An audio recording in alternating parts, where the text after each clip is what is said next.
Hi everybody, hope you're doing marvellously well. We're big, we're bad, and we're back with another Fact Friday.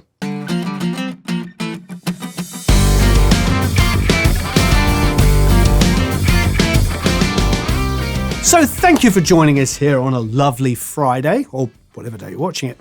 This one's going to be a little bit of a triple whammy. We'll do a Fact Friday question or two, but we have a couple of fun announcements to do. But let's start off with a Fact Friday question.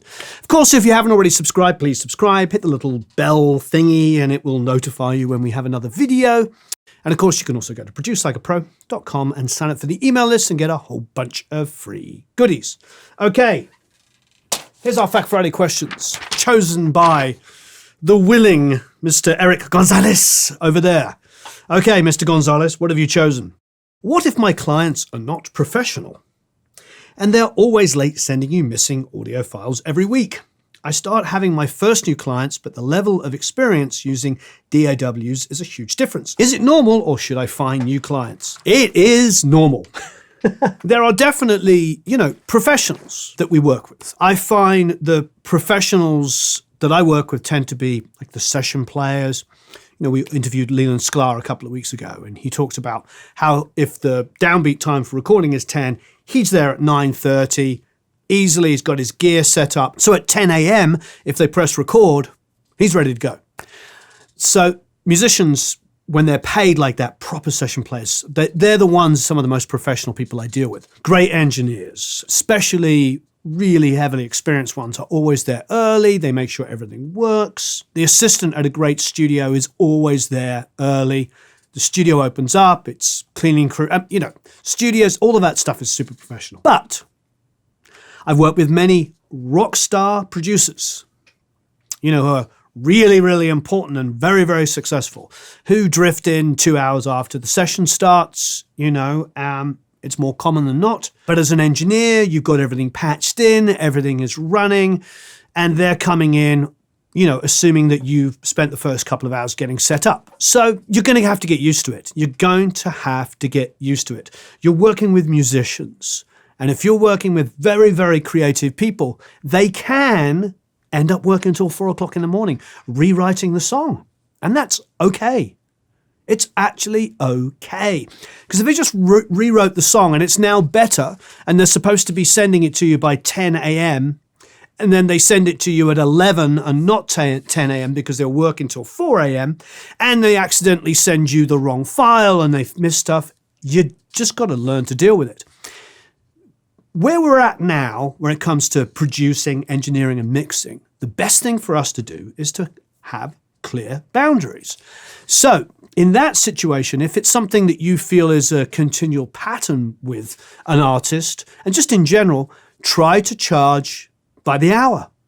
Maybe somebody wants you to mix something and say, well, I'm available for 8 hours tomorrow. This is my rate per hour. And if they happen to start late with you, what's the difference? It's 2 hours less mixing time, 2 hours on the end, 2 hours overtime. There's lots of ways of dealing with it. The reality is like you've got to get used to this in the music industry. Creative people are going to get excited about something and work really late. They're going to oversleep. They are going to do all kinds of things which mess up a quote-unquote professional environment. If you listen to, and the reason why I did quote-unquote is this, if you listen to Al Schmidt talk, go back to the interview I did with Al Schmidt, or read Phil Ramone's book. This is called Making Records. That's actually between Al Schmidt and Phil Ramone and Jack Douglas and Shelley Yakus and Jay Messina, all of those guys that made some of, when it comes down to like jazz records all the way through to rock records and everything in between. When you talk to the real best of the best, their whole philosophy is built around the artist. So when Al talks about having everything set up, ready to go before anybody walks in, that's really, really important. So he's making it so the artist doesn't have to freak out, get upset. He or she just arrives, microphone's ready to go, and off you go. Phil Ramone talks about that all the time, talks about the subtlety of not only just having everything ready to go, but having the right drink available for Frank Sinatra, for Barbra Streisand, all of the incredible people he worked with. We are a service industry. producers, engineers, mixers, assistants, studios, session players. We are part of a service industry. We are helping support artists, creatives, songwriters, great singers. That is our job. So we can't be wagging our finger and saying, oh, it's a tough one. We just can't. And if somebody is being less than professional, just be aware that some of the greatest artists in the world could be considered less than professional if we apply a 9-to-5 job title to them. But at the same time, they might also come in at 1 o'clock in the afternoon one day and work all day and all through the night and complete some of the best music you've ever heard. Music can be nice and focused. When you're working in film and TV, you've got boundaries and you've got schedules, and you can turn up at work at 9 a.m. and work 9 to 5 and get that stuff uploaded at 5 p.m. to be listened to by the executives. And that's great. But when you're working on rock albums, hip hop albums, pop albums, EDM albums, whatever it might be, there's going to have to be some latitude. And you're going to have to work within those boundaries. If you remember our interview with Ariel Shobas, he worked with Nicki Minaj for many, many years. So, and working in that world, his whole day was skewed. He was starting late afternoon and going through all of the night. And that's so common.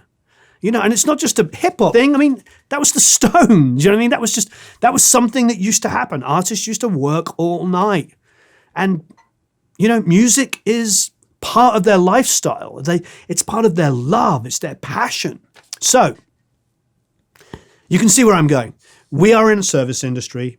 If it's difficult for you to get files, and I get it, that aren't labeled properly, happens all the time, that are disorganized, you just got to create some clear boundaries. You've just got to say, okay, guys, I'm starting at 10 a.m. tomorrow morning. I'm going to open up your files then. You open up the files at 10 a.m. They're wrong. You email them back and say, hey, I'm still looking for this, this, and this file. In the meantime, I will do something else, but I might go late, so this might be an extra hour tonight.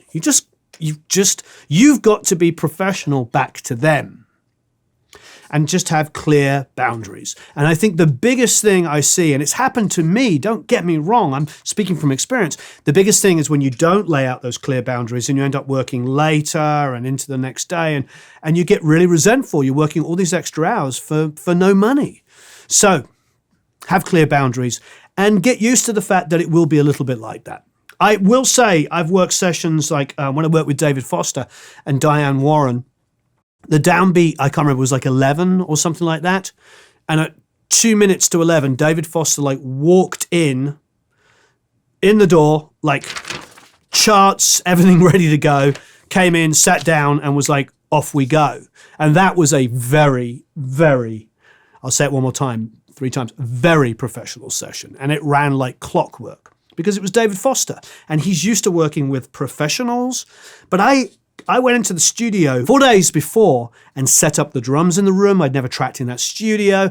I took test tones. I got the drums sounding great. I mic'd the piano. I moved room mics around. I changed out cymbals, snares, and everything. Mic'd everything up. I mic'd up a bass amp, a guitar amp. I had everything ready to go. So when he walked in, it was all bada boom, bada bing. Whole thing was going.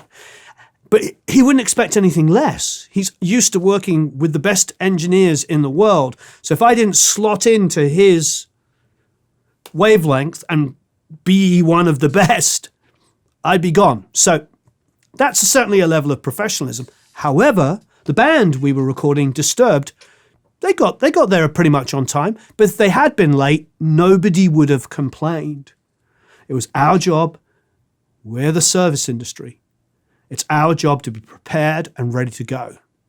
It's not our job to wag our finger and tell off our artists, our creators that we're working with, because we don't know the circumstances. And to be honest, they are the people whose records we buy. Nobody buys a record because of our names on it. Well, maybe an engineer or a producer, but you get my point. 1 out of 1 million people buys an album because my name's on it. And that's probably my mum. You understand what I'm saying? We're a service industry. It's okay. It can be frustrating when things aren't organized or supposedly professional. But that's why we have a job. to be organized and professional. So I want to talk about the first of two things outside of the normal Fact Friday questions. This one is close to my own heart. My very good friend, Mr. Tim Palmer, who you've seen interviewed here a few weeks ago, is an incredible producer, engineer, and mixer. He's mixed stuff for me, records over the years, and he's just a great guy. We were just texting before we did this, for instance. And he has assembled an amazing cast of producers for Music Cares. The great Steve Lillywhite, the incredible Tony Visconti, Giles Martin, a wonderful talent, Giles, Jimmy Douglas, Mike Klink, obviously Tim Palmer himself, Larry Klein, Larry's an amazing bass player and producer, Chris Athens, Tricky Stewart, wow, and Manny Marroquin, among others. These incredible list of people here. And what you can do is you can bid on one-to-one time with them. If you scroll through here on the Grammys, we'll give you the location. You can bid on spending time with them. It says bid on exclusive experiences, and then it lists some artists here, Leanne Womack, David Ellefson of Megadeth, Hailstorm, and it's all to benefit Music Cares. Music Cares is something that's really, really important to me. I've had many, many friends who have either been personally saved through Music Cares or even more have had benefits paid when they've lost money, helped their families out, helped their children out. It's a really amazing cause. If you remember, Mark Daniel Nelson, a wonderful producer and engineer, let us have a full Kobe Calais mix session for free on the channel about a month or two ago. All we asked was if you wanted to and you could afford it, because obviously we're in trying times, if you could afford it, just to donate to Music Cares. So many of us that work in the music industry love Music Cares. If you're a professional in this music industry, you have done things for Music Cares. You'll see every one of us that has platforms like YouTube and Facebook, Instagram, Twitter, whatever it is, we talk about Music Cares because we know it works. I cannot speak higher of it, whether it be through illness, people that have had horrible diseases, stuff has happened to their families and things, and they can't afford the bills. Music Cares steps in, either pays the bills or actually, probably even more importantly, gets stuck in there and negotiates down sometimes these exorbitant fees that have been charged to them. Music Cares is something that's very, very important to me. The people over there are truly wonderful, and it is a great, great cause. So if you want to bid on some time with any of these amazing people, Tim was just texting me a second ago, for instance, and he goes, I want to bid on the time for Tony Visconti. And I was like, yes, but he would probably get really bored of us because all we'd do is ask him David Bowie questions for several hours. But maybe I will win some time with him. Anyway, please get in there, bid on some time with these wonderful people. Or, frankly, if you got $1 or 50 cents or whatever it is, and you can actually afford to spare some money, because I know times are tight, if you can, just donate to Music Cares. I'll occasionally mention it. It's a very, very important thing for me. I have some personal experience with it, not for me personally, but a good friend of mine was very well helped out by Music Cares in an incredibly tragic situation. If I told you the story, which is too personal, it would bring you to tears. But when you see them do such good like that, for no reward, there's no medals for the people that do this and help these kind of stuff. There's no big front page newspaper articles. They're just good people doing great things. So please check that out. If you can't afford to bid on this, or it just seems too expensive and you just want to give $1 or $2, €1 or $2, £1 or $2, whatever your currency is, please do. Music Cares is incredible. Okay, I've got something really, really exciting to talk about. We had these lovely people from Embody come over, and I have met them in San Francisco at the end of last year or the beginning of this year, and we did a little piece with them there. Really, really great people. And they have this wonderful technology where they come in and they measure your room. Okay, great. And you probably, obviously lots of people are doing that, and it's absolutely amazing. The differentiator with them is they will also take a photo of your pinnae of your ear. This shape of your ear, because this here changes how you hear things. None of us hear the same way. One person will say there's too much low mids on something, and the other person will say there's not enough. It happens because this shape of the ear can quite dramatically change how we hear things. That's why there isn't always a consensus on what a great mix is, and why some people just seem to have superhuman hearing. Well, it's probably lots of other reasons. Anyway, the reality is that they not only modeled the room, they modeled my ear, which was fantastic. Now they've got together with Odyssey, who make these wonderful headphones, and these ones are, I wouldn't call them the budget, but they're their least expensive ones. And I've been using them on and off for a few months now. What we have is you can go in there, you can open up the plugin, and you can be sitting in my room. You can be sitting here in the room between my speakers. You can see what it sounds like. So for me, that's a massive asset because I mix on headphones, but I also predominantly mix in the room. And then I check on headphones. Now I can take these headphones away and take my room away with me.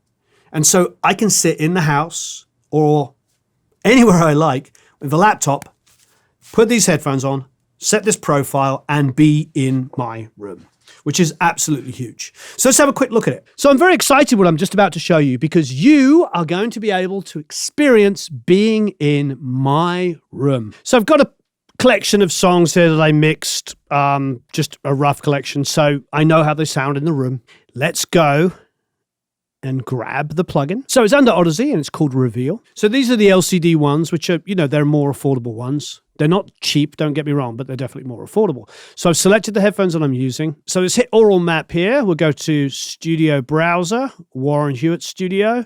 I'm going to go to the Genelecs because, there we go. See, they're highlighted. Look. Hey, look, it's the same studio. Look.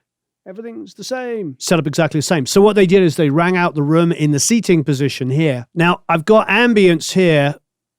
And basically, when it's at about 2, I think, 2.5, somewhere around about here, that's going to be pretty close to what it sounds like in the room. If you want to crank it all the way up to there, you're bringing in a lot of extra room. You've got balance left and right there. You've got generic and personal spatial audio profile. I've already signed into the app previously. You do it when you first sign in. So it's got my personal profile and it's got my, my ear in there. So I've got the generic sound here and I've got the personal. If you go to generic, it will just be the sound of the room through these speakers. But with this, when you hit personal, it'll actually change it quite dramatically. Now, obviously, you're not going to hear what I hear, but because this is really kind of a test. So what I'm going to do is I'm going to play the track.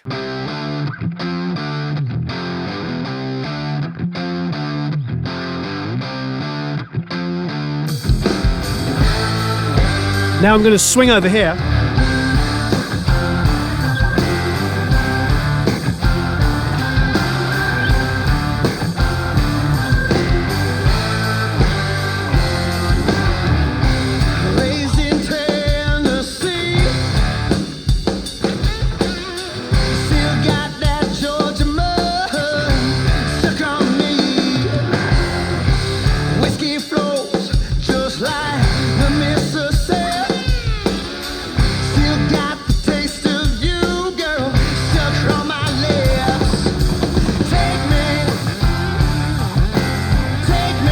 Put more of the room in it.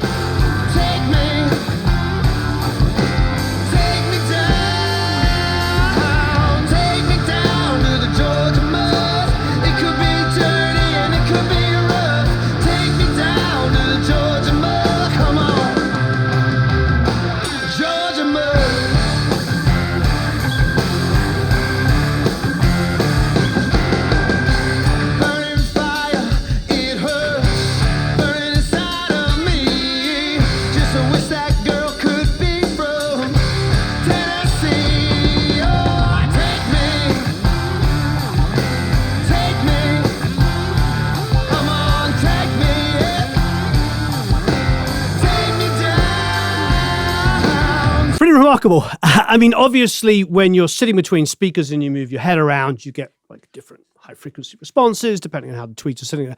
But in the basic seating position, it's pretty darn close to this, about as close as you could ever imagine.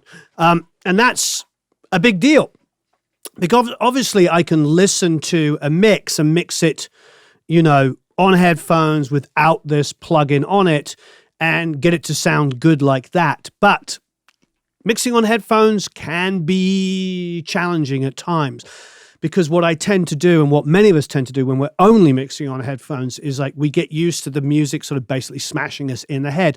There's no sound of any room ambience in there, so everything starts to be very upfront. And then, quite frankly, I can overcompensate for it. There's been times I've put too much verb on stuff because I felt like it was too immediate, and then I listened to it for a pair of speakers and it sounds super distant. So, I still enjoy the experience of being in a room and listening to music. I just do. It's not to say that I don't love putting on a pair of really expensive headphones and just relaxing. I do. I've got my my very expensive Clear Pros from Focal to just listen for enjoyment. But what we've got here is we've got the Odysseys with Embodies technology, and we're getting something that's really darn close. And for guys like me, and I'm sure many of you guys and girls out here are understanding why this could be such a great benefit, is you can, with the Panay in particular, a big deal, hear music far more accurately, because things that are just tuned for one person aren't always going to translate. If they did, we'd all love the same music, we'd all listen to things the same volume, blah, blah, blah. You understand what I'm saying.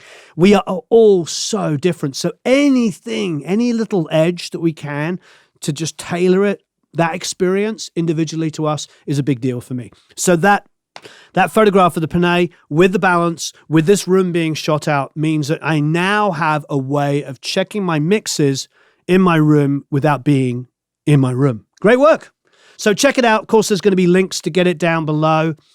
I'm going to quickly, just for my own edification, click on the Focals there and do the same test.